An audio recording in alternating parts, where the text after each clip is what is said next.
Boxing Day is traditionally one of the busiest days of the year for Australians on the roads, heading off to see family or on holidays. We're joined now by Peter Khoury from the NRMA. Peter, Merry Christmas. Thanks for joining us. What's some of the big tips for Aussies trying to avoid the worst of the traffic? And if you're going to tell me you should have already left by now, it might be too late.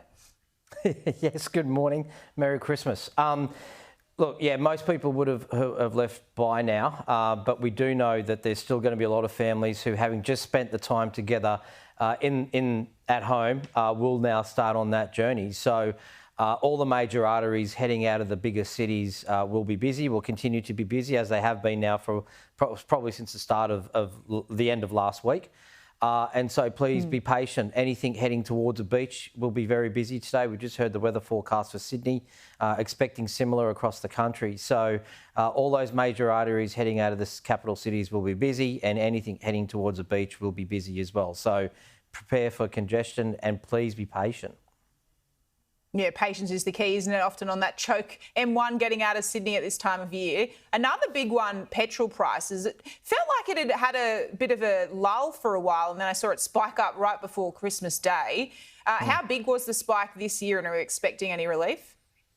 Yeah, look, unfortunately, we saw one of two things. We saw most of the cities that have price cycles spike just before Christmas, and so that's why we're left with average prices in Brisbane and Melbourne now over $2 a litre again.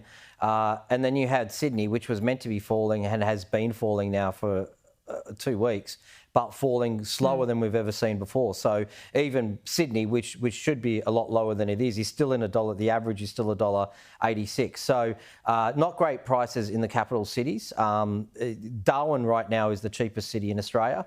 And the likelihood is, if you are heading away Boxing Day, you're probably going to drive somewhere that's cheaper than where you are now if you're living in those major capital cities. So do your research before you fill up. Get on the NRMA app. We've got every servo, the price of every servo across every town, and we'll be able to tell you where to fill up and, more importantly, which towns you're going to drive through that are cheaper than where you are now. Yeah, I've always wondered that if the petrol stations that are right on those big major motorways that a lot of Aussies have to go on in order to get where they're going, do they put it up slightly higher than if you were to just drive off into the small town?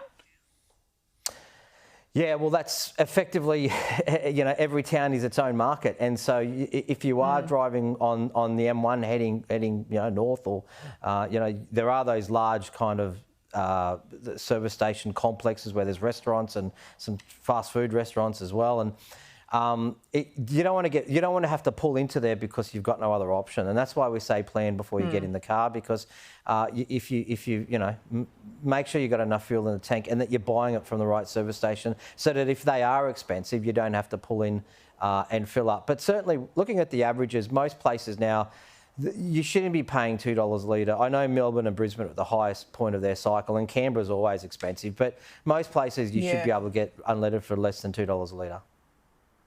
Yeah, tell me about it. I feel like Canberra seems to, you drive down from Sydney to here and the price just goes up and up. I was putting my political reporter hat on. We know before the last election, you'll remember Scott Morrison had that petrol price discount in terms of that excise. There's no chance we're going to go down that route again. You don't predict we're going to see that, do you? No, we hope not. I mean, that was the prices back then were pretty extreme. I mean, they were the highest we'd ever seen on record. Even with the excise cut, we still managed to break the record at $2.20 something a litre for unleaded. I don't think we'll ever go there again. The NRMA didn't support that the first time because the excise is there for a specific reason. It's meant to be funding and fixing our roads and making them safe. There's other things that we can do.